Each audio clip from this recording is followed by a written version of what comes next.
Oh, say, can you see by the dawn's early light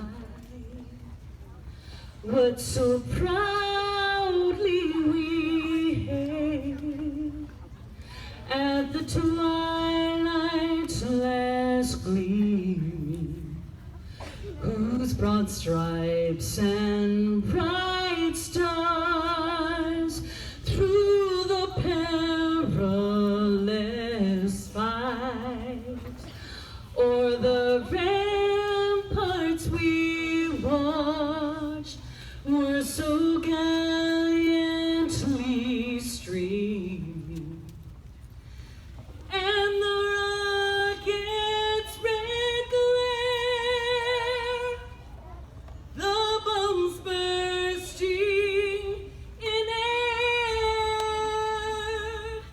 gave proof through the night that our flag was still there.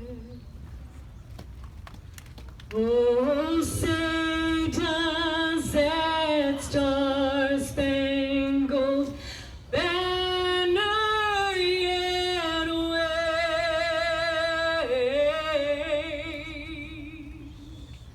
o'er the land of the free and the home of the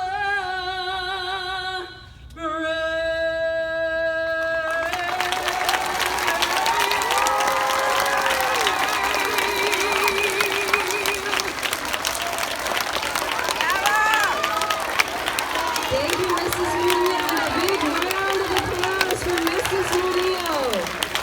It was amazing to see the faces of all of the students as they were shocked by her beautiful and talented